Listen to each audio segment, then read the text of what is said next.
একটা ইহুদি হুজুর সাল্লাল্লাহু আলাইহি সাল্লামের পাশে একটা খেজুরের গুটা নিয়ে এসে আর বলে যে হুজুর, যদি এক গুড়া থেকে এক রাতের মধ্যে গাছ হয়ে যায় তাহলে আমি আপনার হাত ধরে কলিমা পড়ে মুসলমান হয়ে যাব। আর হুজুর সাল্লাল্লাহু আলাইহি সাল্লাম তার কথা মেনে ওই খেজুরের গুটা জমিনের মধ্যে গেড়ে দিল। আর হুজুর সাল্লাল্লাহু আলাইহি সাল্লাম আল্লাহর কাছে দুই হাত তুলে দোয়া করলেন আর এখান থেকে চলে গেলেন। আর ইহুদি ভাবলো যে এখন যদি গাছ হয়ে যায় তাহলে তো আমাকে ঈমান আনতে হবে। আর ওই ইহুদি রাতে লুকিয়ে ওই খেজুরের গোটাটা জমিন থেকে বাহির করে নিল। আর তার পরের দিন সে যখন ওইখানে গেল, সে ওইখানে গিয়ে অবাক হয়ে গেল আর দেখলো যে ওইখানে একটা বিশাল বড় খেজুরের গাছ হয়ে গিয়েছে। আর ওই গাছের মধ্যে তাজা তাজা খেজুরও লেগেছিল।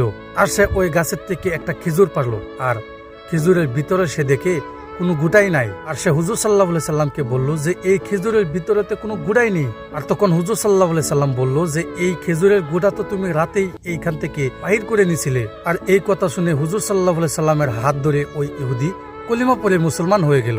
আর এটা ছিল হুজুর সাল্লাল্লাহু আলাইহি সাল্লামের এক আচরিত ধরনের মুজিজা। আর এই কারণে মদিনার মধ্যে এখনো গোটা ছাড়া খেজুর হয়।